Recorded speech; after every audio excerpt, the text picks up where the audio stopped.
Hola Melanie, ¿me escuchás?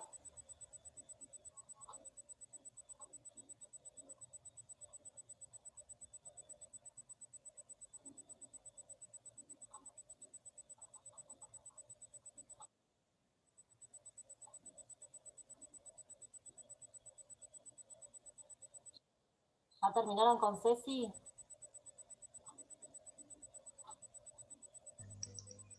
Sí, profe, ya terminamos, recién. Bueno,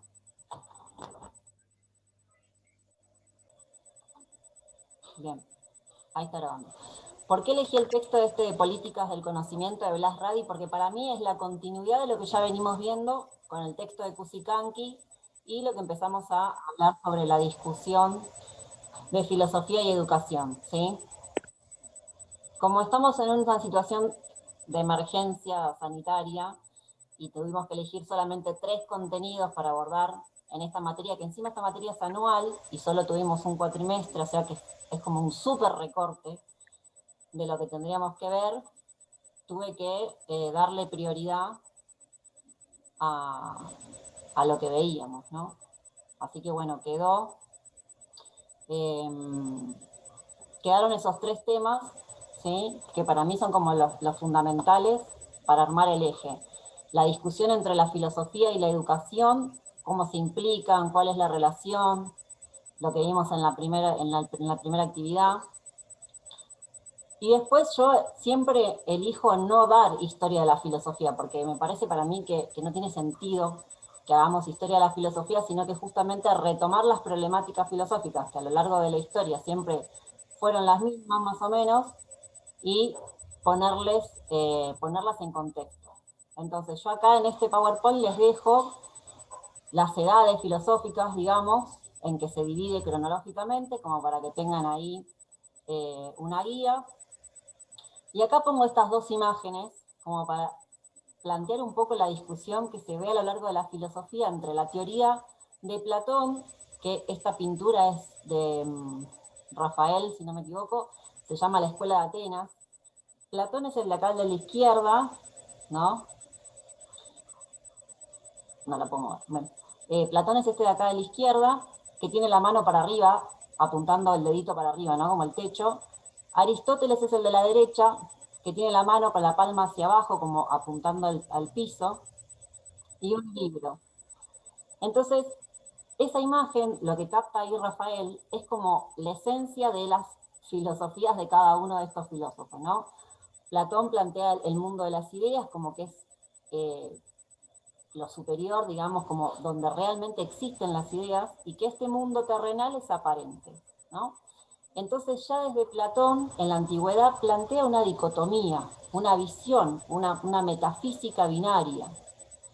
Aristóteles, como ve que Platón propone esta metafísica binaria, en algún punto, como que después lo va a retomar el cristianismo esto, ¿no? Y va a utilizar la teoría de Platón para formular el tema del cielo y el infierno.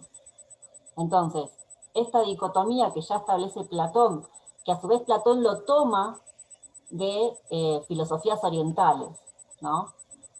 Porque dentro de las filosofías orientales, que tienen 4000 años y que son mucho más antiguas que las griegas, ya estaba esta diferencia de la metafísica, donde hay una cosmovisión más binaria y otra un poco más unitaria, como más unificada, ¿no? Entonces, Aristóteles, ¿qué hace? Como es discípulo de Platón y ve que su maestro estaba planteando esta dicotomía, trata de fusionar eso un poco. Entonces va a decir, no, a ver, no es que este mundo no existe, es aparente o el cuerpo no importa, sino que lo único que importa es el alma porque es divina y comparte la divinidad con el dios o los dioses, ¿no? Porque Grecia en un momento era politeísta. Después cuando se vuelve como humanista a partir de Sócrates, los griegos empiezan a tener como un dios más unificado, digamos, que es este dios que que propone la filosofía de algún modo, porque Aristóteles lo llama primer motor. Entonces, bueno, Aristóteles trata de fusionar esa metafísica en decir, no, a ver, la experiencia, la tierra, los sentidos, nuestro cuerpo es súper importante para conocer las cosas. Sin eso nosotros no podemos acceder a lo que las cosas son. Entonces ahí van a ver estas dos líneas filosóficas a lo largo de la historia, ¿sí? Algunos filósofas van a ser más corte platónico en esta cuestión de la dicotomía de cuerpo y alma, en algún punto, y del otro lado van a estar estos filósofos del lado de Aristóteles, donde van a tratar de fusionar la experiencia y las ideas, ¿no? Porque lo que no podemos explicar es la unión del cuerpo y el alma en el ser humano. ¿Cómo es que funcionamos y que estamos animados con un espíritu en esta corporalidad que tenemos, ¿no? Entonces eso va a ser como el cuestionamiento a lo largo de la historia de la filosofía. Y arriba les puse esta imagen de dos hombrecitos en la mesa con una maraña de este lado y un carretel como ordenadito, ¿no? Que esto es lo que vimos en una de las clases sobre filosofía analítica y filosofía continental, ¿no? Entonces, hoy en lo contemporáneo se habla de la filosofía analítica, que vendría a ser como lo ordenado, lo estructurado, lo que tiene que ver como más científico, a toda la filosofía anglosajona, ¿sí? Esto es de Inglaterra, de Gran Bretaña, de esos lados de Europa, que vienen de una corriente filosófica moderna que está representada por Hume, por Leibniz, por un montón de filósofos que después Descartes van a decaer o van a derivar, ¿no?, en todo lo que es la filosofía moderna y la ilustración. Y la maraña esta representa a la filosofía continental, que si se acuerdan dijimos que esa filosofía continental viene del lado de los franceses en general, ¿sí? Acá, ¿a quiénes tenemos? Tenemos a Foucault, tenemos a Deleuze, tenemos a, a Derrida, tenemos a Lacan, ¿sí? Todos estos filósofos, un montón de italianos, a Bátimo también, a Franz Fanon, todos estos filósofos se caracterizan porque utilizan mucho la metáfora. Entonces, ¿por qué ponen una maraña? Porque es como que no se les entiende nada lo que dicen. Escriben tan difícil y usan tanto el recurso metafórico que es muy difícil comprenderles si no tú leíste toda la historia de la filosofía anterior, ¿sí? Entonces se hace un poco inaccesible esa lectura de esos filósofos porque hay que tener mucho conocimiento previo. Entonces, hoy se habla de esta filosofía analítica versus, en algún punto, la filosofía continental, que yo por ahí les puse un videíto para que vean en el material audiovisual. Entonces, bueno, nosotros como estamos en Argentina y la idea es poder hacer filosofía situada desde nuestro lugar espacio-temporal, con nuestro contexto, un poco la idea es esto, ¿no? Desde epistemologías del sur y las filosofías más actuales de coloniales, digamos. Es como dar vuelta al mapa, ¿sí? Poner en el centro del mapa a África, América del Sur, ¿sí?, en vez del clásico que siempre fue Europa el centro del mapa. Entonces, eso sí que lo vemos en un dibujo, en una lámina, poder transformar toda esa epistemología, todo ese conjunto de saberes históricos por siglos y siglos, como dice León Gieco, 500 siglos, 5 siglos igual, poder transformar todos esos saberes es un laburo tremendo, ¿sí? Es un desafío enorme. Entonces, no va a ser pronto eso, será dentro de un par de años más, no sé, otros siglos más, pero ya se empezó a trabajar en eso. Entonces ustedes como futuros docentes ya tienen que estar pensando y encaminados hacia eso, ¿sí? Después acá les volví a dejar las ramas de la filosofía.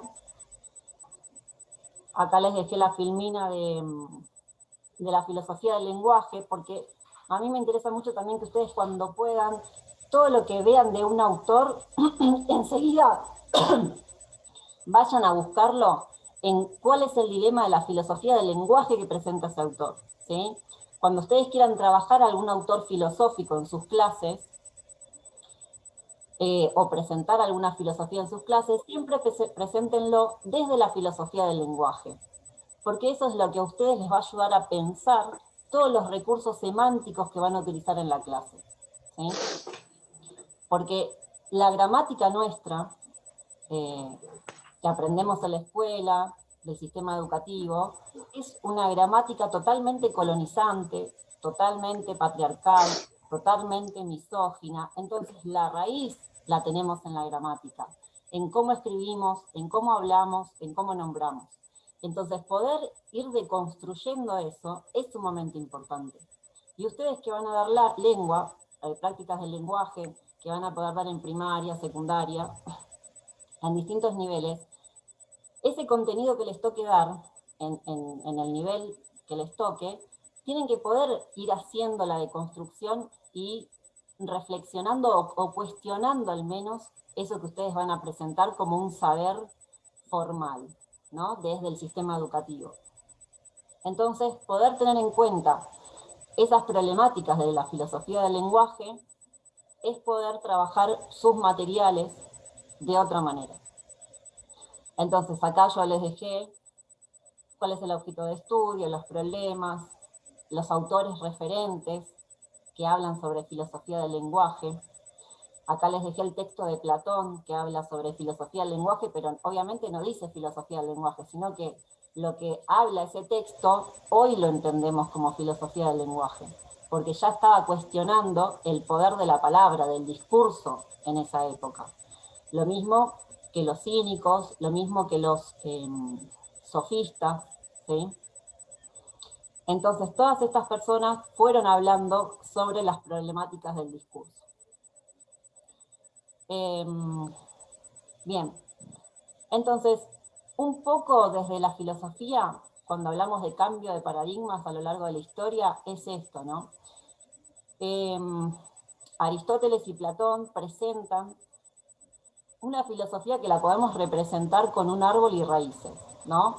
Como esto sería la dicotomía o lo binario, que trata de unir de algún modo, ¿no? Esto que hablamos de alma y cuerpo. Entonces, como que la copa del árbol sería lo visible, que es el cuerpo, y las raíces serían como nuestra alma, ¿no? Como todo esto incorpóreo que nombramos, como hablar, por ejemplo, del amor, de la justicia, de la verdad, todos estos conceptos que no los tenemos materialmente, sino que son conceptuales. Entonces, ¿cómo hacemos para unir esa materialidad con lo incorpóreo del tema de los valores?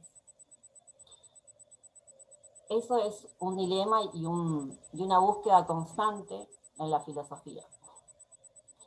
Entonces van a tener un montón de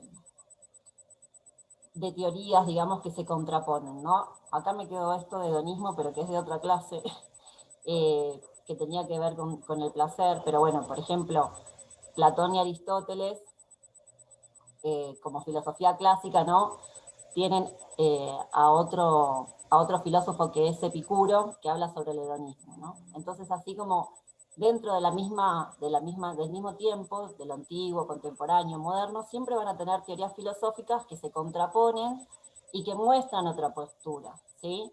Lo que pasa que, como sabemos, como dice Piña, la historia la contaron los vencedores. Entonces siempre lo que tenemos es ese conocimiento, ese saber que se selecciona y que se dice, bueno, esto es como la historia oficial, ¿no? De algún punto. Después de Kant, después de la modernidad, después de Nietzsche, Spinoza es de 1600, por ejemplo.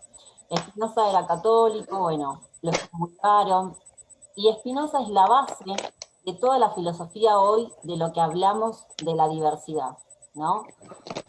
Todo lo que él planteaba tiene que ver con algo mucho más unificado. No hablaba de este binarismo, sino que de algo más monádico, ¿no? Como una esfera, como si todo fuera una gran esfera donde no hay división, sino que todo sería lo mismo. Y las diferencias son esas apariencias, digamos. Entonces, después de Spinoza, y con Nietzsche, que Nietzsche es el que establece la frase de Dios ha muerto, ¿no? Este Dios ha muerto, ¿qué representa para Nietzsche? La caída de los absolutos, la caída de las verdades que se sostuvieron a lo largo de la historia. Entonces, cuando aparecen sus filosofías, hay gente que sigue esa línea, que después lo vamos a tener a Deleuze, que lo tienen a Foucault. Foucault es el pelado de lentes. Deleuze es el que está al lado. Acá otro que yo nunca existe, porque es Deleuze, y al lado Guattari, que es el mismo que está abajo con el cigarrillo, pero con la carita de Spinoza, ¿no? Como, porque toda la obra de Guattari está basada en la filosofía de Spinoza, entonces bueno. Profe, perdón, el Spinoza dijo que era referente de la base de la filosofía de qué? Spinoza presenta un quiebre, digamos, después él en su época no era leído, fue excomulgado, echado, él era judío y católico, o sí, como una mezcla, sí, no era protestante, estaba dentro del cristianismo, pero tenía una tradición judía familiar, ¿no? Como si fuera una especie de rabino, una cosa así. Y a él lo excomulgaron porque lo trataban de panteísta, ¿no? Entonces, como no seguía esta línea platónica dentro de la religión cristiana, católica, lo veían como enemigo, como hereje, ¿no? Así como quemaban a las brujas, como cuenta Federici, con el tema de las mujeres que practicaban brujería, que en realidad no era brujería, sino que manipulaban medicinas ancestrales y de hierbas, y por eso se las consideraba brujas y las mataban. Entonces, como él era un varón blanco, académico, tenía familia de plata, no lo mataban, solamente lo excomulgaban, lo echaban y lo mandaban a otra tierra, ¿sí? A otra ciudad. Entonces él sufrió esa exclusión. Y a partir de ahí, digamos, que hubo gente que pudo seguir su filosofía y llegó hasta el siglo XX, donde su filosofía es la base del pensamiento de Foucault, Deleuze y Guattari, por ejemplo. Acá esta señora es Simone de Beauvoir, que es la primera que arma el segundo sexo, ¿no? Digamos que es como la base filosófica de todas las corrientes feministas, Simone de Beauvoir. Entonces, Deleuze va a hablar de rizoma, ¿no? Que también es base de filosofía feminista, donde este rizoma ya no es algo jerárquico como un árbol, que hay una arriba y una abajo, sino que es como si fuera una mata. El rizoma es como una mata que va creciendo en el pasto, ¿no? Es como una especie de yuyo que se va diseminando y va creciendo así como si fuera maleza. Entonces ese rizoma propone toda una base filosófica más horizontal, donde no hay jerarquías, donde todos somos iguales, ¿no? Entonces todas las filosofías contemporáneas empiezan a plantear ese tipo de filosofía. Bueno, acá se acuerdan que esto es del textito que vimos de Cusicanqui, donde acá nos metemos ya con el tema del colonialismo. La dejé ahí como para que la vuelvan a ver. Entonces, en esto de pensar las diferencias decoloniales, ¿no? Empezamos a ver también un montón de otras cosas. Y hay algo que se llama interseccionalidad, ¿no? Que tampoco lo pudimos ver, ningún texto, ni nada, pero lo nombro así por arriba, por lo menos para que les quede, y en algún momento lo busquen y vean qué pueden averiguar al respecto. Pero la interseccionalidad, ¿qué es? Es algo que armó esta señora, Kimberlé Crenshaw, ¿sí? Es un enfoque acuñado por la jurista afroamericana en 1989 y permite ver la interacción e intersección de los distintos sistemas que nos atraviesan. Claro, entonces ella lo hablaba como mujer negra, académica que es, y toda la marginalidad que sufría por ser mujer, por ser negra. Entonces empieza a producir conocimiento desde su propia vivencia en algún punto. Entonces crea este asterisco y dice, ese árbol que vimos a lo largo de la filosofía, que tiene una arriba y una abajo, no hace más que oprimirnos. Esta opresión se traduce en privilegios gente privilegiada y gente oprimida. Entonces, ¿quiénes son las personas que tienen privilegios? Porque ya el sistema está determinado de esa forma, ¿no? La Matrix ya está armada así, configurada así. Entonces, son las personas que son blancas, heterosexuales, europeas, hombre, joven, que tiene educación superior, de clase media o alta, ¿sí? Entonces, la persona que cumple con esas características tiene privilegios desde el vamos, ¿sí? Porque ya la estructura hace que esa persona pase desapercibida y no tenga ninguna opresión porque cumple con todos los requisitos. Ahora, ¿quiénes son las personas oprimidas? Porque si hay un privilegio es porque hay alguien que está sosteniendo ese privilegio del otro lado. Entonces, dice, bueno, clase baja, porque es la oposición a la clase media o alta, educación básica o nula, en contraposición a una educación superior, la tercera edad en oposición a la joven, la mujer en oposición al androcentrismo,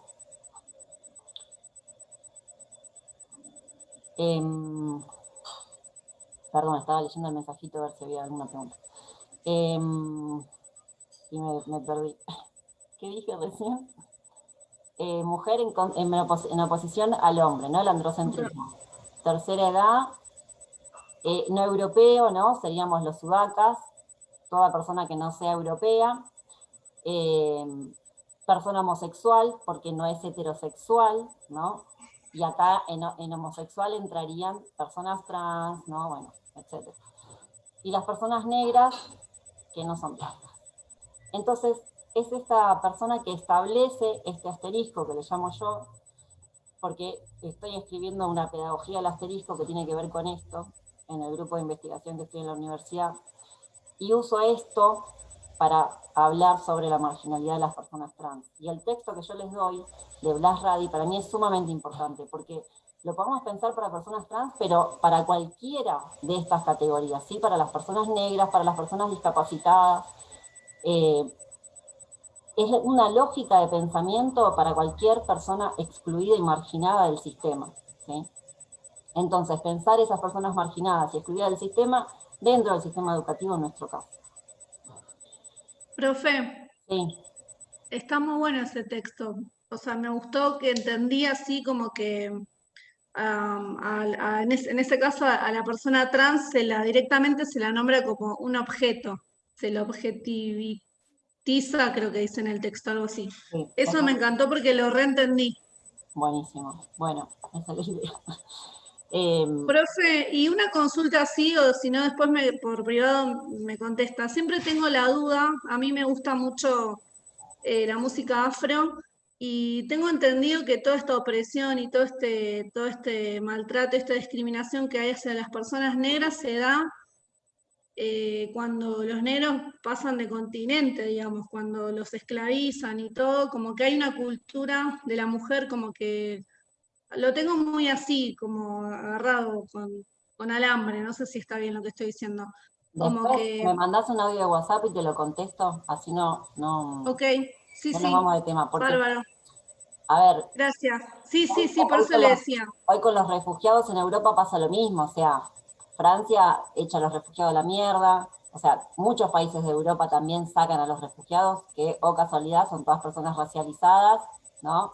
Que tienen otro idioma, otro lenguaje.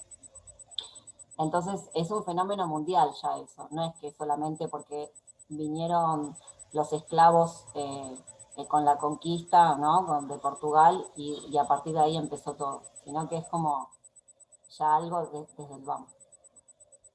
Bueno, Ok. entonces lo que quería mechar era esto, ¿no? Lo del tema de la interseccionalidad. Y después, bueno, acá les puse la imagen de Silvia Federici, que es la de acá del medio, y Cusicanqui, que es la que ya vimos el texto, ¿no? Que digamos que ellas son las dos personas que, si se sale Zoom, me está avisando que nos queda poco tiempo. Si se cae Zoom, volvemos a entrar, ¿sí? Por favor. Sí, Que son la base, digamos, de las teorías feministas hoy. Bueno. Y después Leonor Silvestri, que es como lo más heavy, lo más anti todo que hay hoy en día discutiendo sobre feminismo. Lo que es muy interesante de Leonor Silvestri, que los tiene en YouTube, un montón de videos, es lo que se llama protofeminismo, ¿sí? Si algún día tienen tiempo y tienen ganas de chusmear eso, hace todo un exégesis de las filósofas antiguas, que eso es algo que nadie hizo hasta ahora, como lo hizo ella en esos videos de YouTube. Explica muy bien la filosofía antigua, todo en clave de mujeres. Bueno, arrancamos con el texto. Blas Radi es esta persona que les puse acá la foto.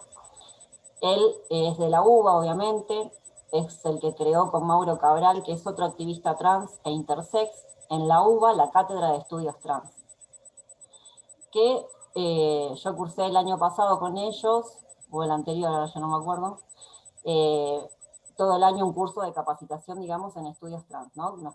Leíamos bibliografía, nos juntábamos una vez cada 15 días al mes, discutíamos la bibliografía y eso. Y nos ayudaba a construir conceptos al respecto. Y después ellos publicaban, ¿no? Porque además es eso, para dedicarse a la academia hay que tener tiempo, hay que tener plata, hay que poder leer un montón de cosas, bueno.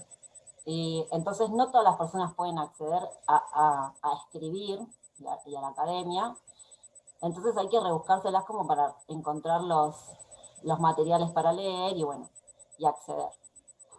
Así que bueno, tuve la suerte de estar ahí un año participando y leyendo lo que podía, pero bueno, era más enriquecer en escuchar lo que decían que otra cosa. Y Blas Radi trabaja en la UBA con Diana Mafía, ¿sí? Que es doctora en filosofía también. Blas Radi ya es doctora en filosofía también. Y siguen este lineamiento de la filosofía analítica, sobre todo Blas Radi, Diana Mafía también. Y Diana Mafía, desde los estudios feministas, digamos, y Blas Radi, todo eso volcándolo y pensándolo en los estudios trans. Este es el índice del textito, ¿no? Digamos, tenemos una primera parte que habla Blas de la trayectoria, las características, una segunda parte donde nos presenta las preocupaciones epistemológicas de los estudios trans, las críticas, los aportes y los desafíos. En esta primera parte nos dice que los estudios trans es un campo académico interdisciplinario y socialmente comprometido que anuda contribuciones propias de las humanidades, las ciencias sociales, la psicología, las ciencias naturales y el arte, ¿sí? Con esto, ¿qué nos quiere decir? Que entran todos los filósofos que yo les puse antes en la filmina, ¿sí?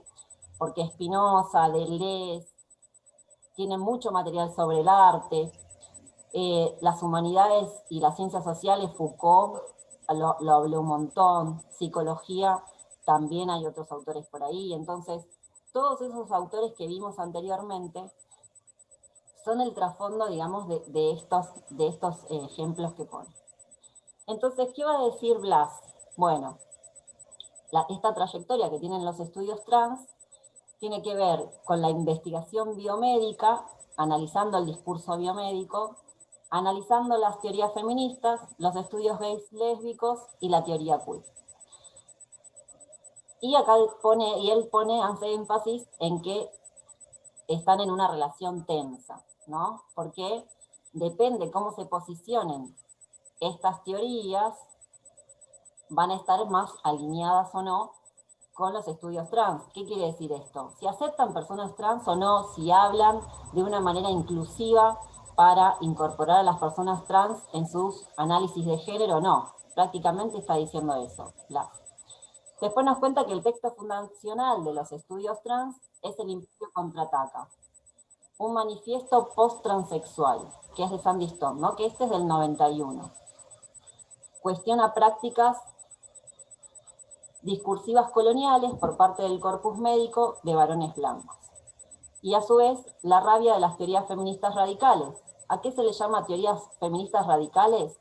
A las feministas justamente que son trans excluyentes, ¿no? Que no aceptan a las personas trans porque dicen, por ejemplo, que las mujeres trans no son mujeres porque tienen pene. Entonces, está esa diferencia biológica, digamos, que no aceptan que una persona es mujer más allá del genital que tenga. Profe, así en lo vulgar, digamos que son a las que le dicen feminazis. No, feminazi es cuando hablan del discurso de muerte al macho, ¿no? pero al macho que se refiere es al varón cis, ¿sí? Al varón, Heterosexual, claro, sí. heterosexual, o sea, el varón que tiene pene y se identifica como varón, ¿sí? Y que es machista, por eso hablan de muerte al macho. Bien, después, ¿qué nos va a decir Blas en esa parte? Que están los límites, que dice, con cada teoría habla la cultura a través de la voz de un individuo, ¿no? Obviamente, nosotros cuando hablamos es porque hablamos dentro de una cultura y toda esa cultura ya nos hizo todo un esquema conceptual de conocimiento y nosotros lo que decimos es a partir de eso. Quienes no tienen voz dentro de esta teorización son las personas trans, dice, ¿no? Bueno, esta es la crítica que hacen a la investigación biomédica, teoría feminista, estudios gay lésbicos y teoría queer. Lo de biomédico es cuando, o sea, asumen que tienen que, por el cuerpo, tienen que tener el sexo que supuestamente es el mandato, ¿eso? Sí, ¿por qué? Por ejemplo, la causa intersex, ¿sí? Hay una página que se llama Justicia Intersex, que es la que dirige Mauro Cabral. ¿Qué es lo que dice? Históricamente, desde 1950 en adelante, que es cuando un médico llamado Mani inventa, digamos, la categoría de género de algún modo, toda persona que nacía con alguna diferencia genital, algún genital ambiguo o algún síndrome diferente,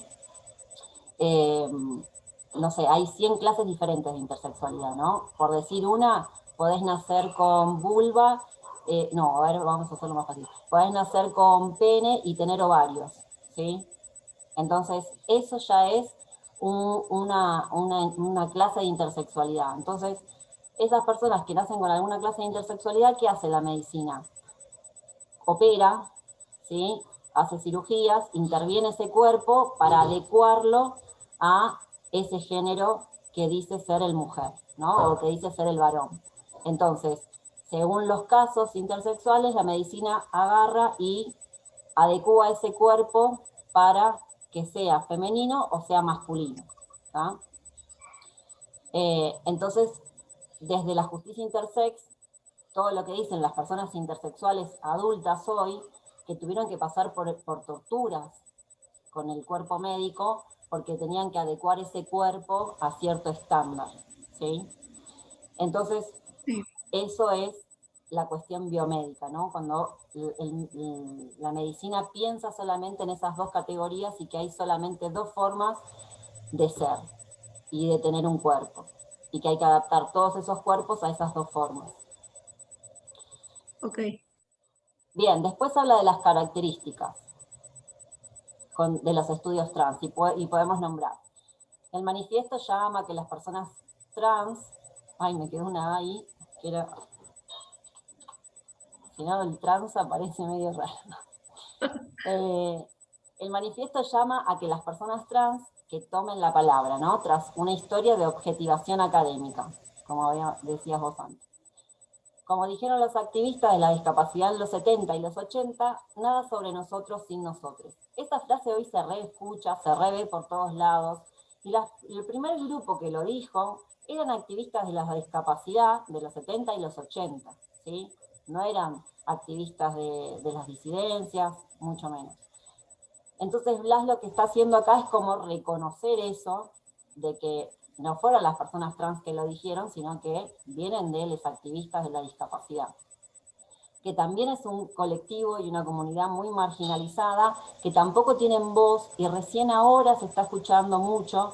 Ahí tienen a Silvina Peirano, si la quieren buscar por Instagram o por Facebook para seguirla, que ella tiene mucho material actualizado sobre el tema de discapacidad e interseccionalizándolo, ¿sí? Hablando de la clase, del género, de la raza.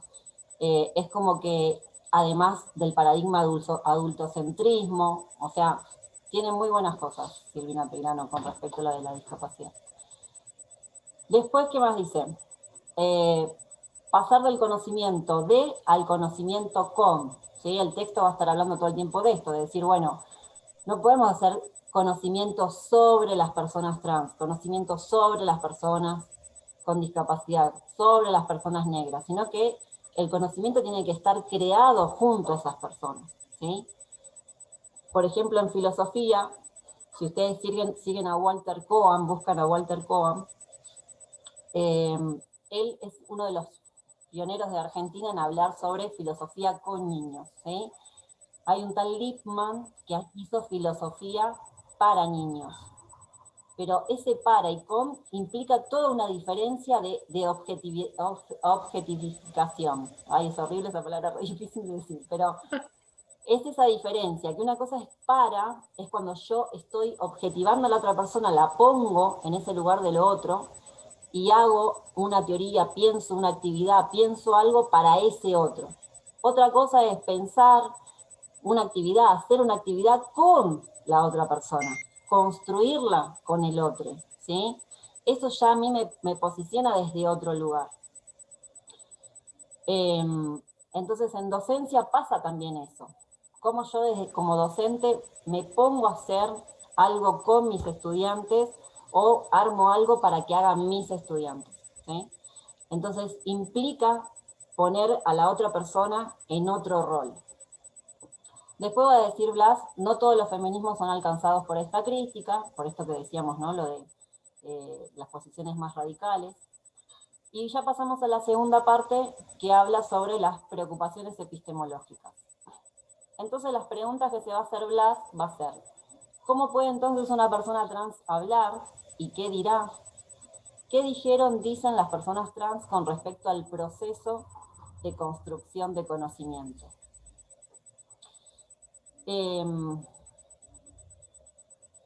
Después va a hablar de las críticas de investigadores trans. Entonces acá él hace todas estas indicaciones, ¿no? Habla sobre violencia epistémica, porque él también le interesa hablar de esta violencia epistémica que pasa en la academia, porque a él le recuesta también estar en la academia, poder ser visible, participar de cosas, porque está este imaginario colectivo, ¿no? Donde las personas trans no tienen nada para decir, ¿no? O sea, ¿qué van a decir? Lo mismo que las personas racializadas, que las personas discapacitadas, ¿qué pueden aportar si rara vez llegan a ocupar puestos de gestión, puestos importantes o alcanzar niveles académicos, ¿no? Por ejemplo. No porque no puedan y no tengan capacidad, sino porque hay un montón de obstáculos en la sociedad, ¿no? Como les dice Ceci, que no permiten que esas personas accedan, ¿no? A lo que accede el resto de las personas que están en esa parte de arriba del asterisco con privilegio. Entonces va a nombrar en el texto la descalificación, la desautorización de la subjetividad epistémica, ¿no? O sea, que el discurso de esas personas no interesan porque no son valiosas, porque no tienen prestigio, porque no tienen reconocimiento, porque etcétera, etcétera, etcétera. La objetivificación, que decíamos, división del trabajo intelectual. Él acá en esto habla sobre esto de que, bueno, vos como persona trans escribís algo, pero después alguien tiene que avalar lo que vos escribís, ¿no? Para ver si está enmarcado y cumple con los requisitos de la academia, etcétera, etcétera, etcétera. A mí, por ejemplo, en la universidad me pasó que quise postularme para una cátedra y el director de la cátedra me decía que le tenía que escribir un texto contándole por qué era importante yo para esa cátedra, ¿no? ¿Qué iba a aportar a la cátedra? Y un compañero mío, que era compañero mío de la carrera que ya habíamos egresado, fue a pedirle lo mismo y a él no le pidió nada. No le dijo que le escriba un texto para ver qué él iba a aportar a la cátedra, ¿no? Sin embargo, a mí sí. Entonces, eso ya muestra una cuestión de infantilización, ¿no? Como va diciendo Blas en el texto, como de pensar que el otro no tiene nada importante para decir, bueno. ¿Eso es lo de extractivismo? ¿Eso? No, eso es lo de... sí, bueno, División del trabajo. También es extractivismo porque se quedó con mi trabajo, nunca me contestó si estaba bien o mal, y todo lo que le escribí, o sea, si me lo plagiaron no me entero y ni lo sé, ¿no? Pero bueno, tiene que ver también con extractivismo académico. División del trabajo intelectual sería como esto, ¿no? Como que ya por el solo hecho de escribir el texto, como persona trans, no alcanza para tener una legitimación, ¿no? Académica, sino que hay alguien que te lo tiene que leer o te lo tiene que mirar, y recién ahí te te dicen si te lo aceptan o no, digamos. Mm, Otra de las críticas que hace es con lecturas equivocadas, ¿no? Como malinterpretar este lugar de sujeto y objeto. Puede ser, ahí pone un ejemplo en el texto a raíz de eso, que ahora no me acuerdo cuál era. A ver si lo encuentro.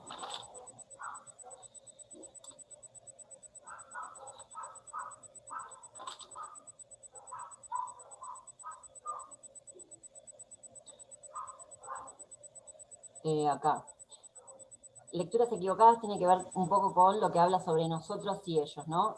Esta construcción de un nosotros y ellos, como desde la persona que va haciendo la investigación, va diciendo, porque las personas tal, ¿no? Entonces, es como que se crea ese discurso de grieta, ¿no? De separación entre nosotros somos los normales y ellos son los diferentes, ¿no? Que también eso pasa muchas veces con las cuestiones de discapacidad y racializadas, por ejemplo, con los pobres, ¿no? Como decir, bueno, no, porque los pobres sufren, ¿no? Es como esta cuestión de hablar del otro desde un lugar de estereotipado, ¿no? De imaginario simbólico, cargado de un montón de prejuicios, y donde no hay un discurso del nosotros, sino que es como todo el tiempo hablar de eso diferente, que no es algo que convive conmigo como persona que redacta, ¿no? El material académico, por así decirlo. Después habla también de lecturas equivocadas con respecto a las prácticas de drag queen, por ejemplo, ¿no? Pensar que las prácticas de drag queen ya de por sí hablan de que el género es una construcción social, ¿no? Porque es un poco banalizar la vida y los sufrimientos de las personas trans con eso. Porque no es lo mismo una persona que se trasviste para ser drag queen o para ser drag king, sino que una persona trans que las 24 horas es una persona trans y milita y pone el cuerpo las 24 horas. Entonces sufre violencia, sufre un montón de cosas todo el tiempo. No como esta persona que se monta para un show, para un espectáculo y hace una performatividad, una performance en determinado momento, ¿no? Entonces eso es como un poco lo que lo cuestiona también en el texto. Después, bueno, vuelvo a hablar de las críticas al discurso médico. Después habla del paradigma antibinarista, ¿no? Y esto tiene que ver un poco con las contradicciones que a veces se hacen lecturas rápidas. Él habla, por ejemplo, del caso de un varón trans que está embarazado. Entonces, el embarazo es solamente para las feminidades, solamente las mujeres pueden embarazarse. ¿Qué pasa si un varón se embaraza? ¿No? Un varón trans que tiene la capacidad de gestar, que tiene aparato genital para reproducirse, entonces, ¿qué pasa con eso? Entonces, nuestras leyes no están preparadas para eso, porque si un varón trans tiene hijos y tiene que saternar, le corresponde una licencia de lactancia también, le corresponde una licencia, entonces, claro, colapsa el sistema, o sea, el sistema es como que le estalla la cabeza y dice, ¿qué? ¿Tengo que darle licencia por maternidad a varones? ¿Qué me estás diciendo? Entonces, esto viene a cuestionar un montón de cosas, ¿no? Desde lo administrativo, desde la gestión, o sea, prácticamente es un nuevo paradigma, porque tenemos que modificar un montón de cosas. Entonces, habla de este paradigma antibinarista, ¿no? A la vez, que también se piensa, bueno, porque es una persona trans, está totalmente deconstruido, deconstruida, ya está más allá del binario mujer-varón, ¿no? Entonces tampoco eso, porque lo importante es no reproducir prácticas machistas, pero si una persona trans está dentro de lo que sería los estereotipos de mujer o de varón, y se siente bien, y no tiene ningún problema, puede hacerlo también. Y eso no quiere decir que sea una persona trans que está reproduciendo el sistema machista, binario, ¿sí? Entonces, poder separar de lo que uno desea, de lo que uno quiere, de lo que uno siente, de las prácticas, también es un poco complejo. Y pensar prácticas justas y equitativas para todos dentro de los deseos que tenemos como comunidad. Entonces, eso también es un dilema, porque eso tiene que ver con el campo político, y pensar todo eso desde lo político también es otra vuelta de tuerca que hay que darle a todos los sistemas. ¿Qué más? Bueno, después lo de la apropiación cultural tiene que ver con lo que veníamos hablando de la mirada colonial, ¿no? Entonces, los estudios trans también un poco tratan de correrse del colonialismo europeo o estadounidense, en decir los conceptos que utilizan, ¿no? Como transexual, transgénero, tienen otra carga en Estados Unidos, por ejemplo, ¿no? Que acá le damos una mirada mucho más contextualizada, más situada. Todavía tenemos un ratito, ¿no? Porque creo que está escribiendo el profesor. Bueno. Compartió el Zoom. Está bien, bueno, que esperen un cachito. ¿Y qué más? Vamos con lo otro, así no me queda nada. Esta es la última. Bueno, después nos quedan los aportes, ¿sí?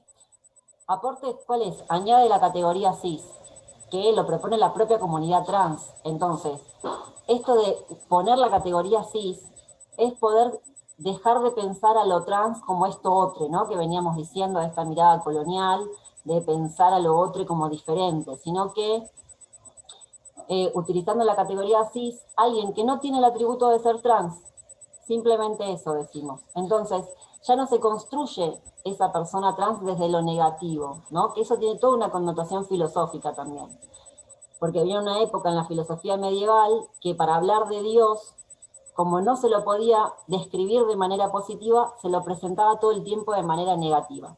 Entonces, si queríamos explicar lo que era algo, lo utilizábamos, lo decíamos por lo negativo, por la vía negativa. En vez de decir es tal cosa, decíamos no es esto, no es lo otro, no es esto, no es lo otro, ¿sí? Y entonces, ¿cuál era el dilema ahí? Que había un original, había algo que era lo que tenía peso ontológico, que decimos en filosofía, que era lo real, lo existente, esa idea platónica de Platón. Y lo otro era mera copia, ¿sí? Entonces, los estudios trans, al poner la categoría cis, hace una equidad entre estas dos categorías, lo cis y lo trans.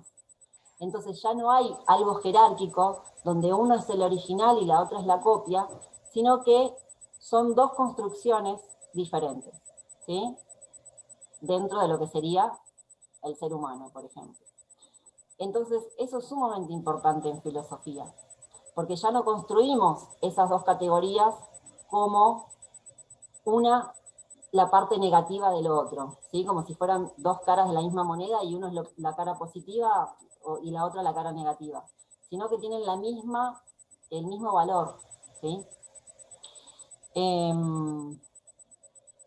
Después, bueno, ¿qué más? Pone en evidencia las limitaciones de un dominio genérico acotado y le da complejidad al mapa. Claro, entonces, bueno, al meter la categoría cis, ¿qué pasa? Ya podemos hablar de un privilegio cis, podemos empezar a nombrar las cosas que antes no había forma de nombrarlas, ¿sí? Porque hasta ahora piensen que venían todos los estudios que tenían que ver con lo gay, con lo lésbico, entonces se hablaba mucho de la diversidad sexual, pero con la identidad de género con las personas trans es otra diferencia, si no es solamente por la orientación sexual de quién te gusta, quién te atrae. Eso es una forma. La identidad de género ya es otra complejidad, porque es la persona que no se siente con el sexo asignado al nacer, entonces hay una especie de negación a eso que me están imponiendo desde que nací, ¿sí? Entonces, para no pensar que esa persona que nace con vulva, con pene, naturalmente dado ya es mujer o varón, sino que decir que es varón o no es mujer es un constructo social también, porque hay un médico, una partera que cuando nace mira y dice, ah, tiene vulva, bueno, es mujer. Y a ese es mujer le ponemos un montón de carga, le ponemos un montón de roles, le ponemos un montón de tareas, ya estamos definiendo a esa persona a partir de que nació, ¿no? Todo eso es lo que plantea la ESI, lo que viene a decir de desarmar los roles de género, etcétera, etcétera, etcétera. Entonces, poner esa palabrita desde los estudios trans es sumamente importante, porque entonces se puede hablar de privilegio cis y de cisexismo, ¿no? Que este cisexismo sería esa división sexual binaria que se hace en los géneros, femeninos y masculinos. Pero al ponerle cisexismo, estamos hablando de esa división que además es marginal con las personas trans. Entonces es un poco agregar esas problemáticas, ¿no? Poder hacerlas visibles a través de una palabra, de un concepto que se crea. Que eso también lo tiene Deleuze en su filosofía del lenguaje, ¿no? Porque a partir de Deleuze, con su filosofía del lenguaje, que propone, y Foucault también, que el lenguaje construye. Entonces, lo que propone Deleuze es interesante porque dice, yo además de nombrar algo y de construirlo, porque yo hago que vos tengas una imagen de lo que te estoy diciendo, de lo que te estoy nombrando, yo puedo nombrar eso que me acontece, ¿no? Lo que aparece, el hecho, la realidad. Entonces, esa ida y vuelta con la realidad y lo que yo nombro es una coproducción, dice él, una co-creación, coproducción de lo que voy construyendo. Pero bueno, eso sería re interesante también poder verlo en alguna clase, pero creo que les dejé. Después anótense en ese pensamiento en llama de la página de YouTube, que yo les compartí algunos videos de ahí. Fíjense que tiene unos cursos de filosofía del lenguaje que son 10 sesiones que armó el pibe. Tiene una cabeza y lo explica muy claro, muy claro. Lo que sí sigan en orden las sesiones, porque él lo que hace es como los va enganchando uno con otro. Entonces, cuando tengan tiempo también, para ver algo de filosofía del lenguaje, son geniales esos videos para mí. Y explican mucho más que leer. Yo detesto leer los textos, odio leer textos, y para mí los videos me quedan mucho más fácil y más rápido que estar leyendo 20 veces el texto para entender lo que dicen. Así que por eso recomiendo esas prácticas. Esperen que haya un mensajito. Envíe el nombre de Pensamiento en Llama, dijo. Sí, el pensamiento en llama. Bueno, lo mando por WhatsApp porque después esto del chat no queda. Bueno, y después los desafíos, ¿no? Quedan. Habla de coincidencia y alineación de pareceres, ¿no? Pues bueno, en algún punto todas las teorías tenemos que coincidir en algo para progresar y para poder seguir con la lucha política y demás. Entonces, bueno, lograr acuerdos, coincidencias, que haya alineación de pareceres. Después dice, bueno, esta coincidencia y alineación de pareceres tienen que ser con las epistemologías críticas, estas que vimos antes de las teorías queer, las teorías feministas, etcétera, etcétera, y con los agentes conservadores comprometidos con la defensa de los valores de la ciencia moderna. Y ahí me quedó una ahí. Que también, o sea, el otro día lo pensaba en una charla, ¿no? Que era sobre ESI, y cómo a veces también hay posiciones desde la ESI donde con este afán de que sea cientificista y de que cumpla con todos los requisitos de la ciencia, ¿no? Se pierden un montón de cosas, porque la religiosidad es una parte, una dimensión del ser humano, por ejemplo, ¿no? Y nosotros en el conurbano, cuando vamos a dar clases, cuando vamos a dar talleres, y cuando estamos dando clases, tenemos un montón de estudiantes que son religiosos, ¿no? De diversas comunidades religiosas. Entonces, no tener en cuenta eso, cuando yo voy a dar un taller, cuando yo voy a hablar de un concepto, eso es totalmente marginalizante. Porque yo no puedo decirle a esa persona, no, acá no opinés porque la ESI habla de ciencia. Entonces, si la ESI propone valores y la religión propone valores, ¿por qué no puede haber un punto de encuentro en donde nos pongamos de acuerdo cuáles son los valores que necesitamos para transformar la realidad? ¿no? Entonces creo que hay un poco de este exceso de cientificismo, de modernidad todavía, que no se termina de disolver en muchas personas académicas, docentes, entiéndase, ¿no? Que manejan conceptos. Entonces, eso es interesante a la hora de pensarlo. Después, dice, utilizar la terminología propuesta, esto decís, ¿no? Porque patriarcado, homofobia, heteronorma, ya no alcanza para nombrar las experiencias trans. Entonces, claro, bueno, si seguimos hablando de homofobia, queda un montón, queda de lado la cuestión trans, porque acá solamente seguimos hablando de la diferencia de la orientación sexual. Patriarcado también es una estructura, pero no termina de demostrar la marginalidad que presentan las personas trans, ¿no? Lo mismo con heteronorma, porque heteronorma y lo que... Ahí me terminó. Y lo que no es heteronorma, ¿cómo lo llamamos? ¿No? Transnorma no la escuché todavía.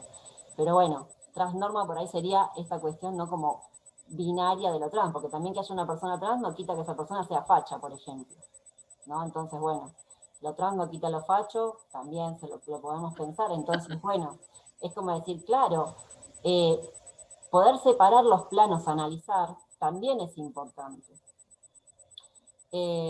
Bueno, el lugar dominante lo siguen ocupando las personas cis, cosa que dice el texto.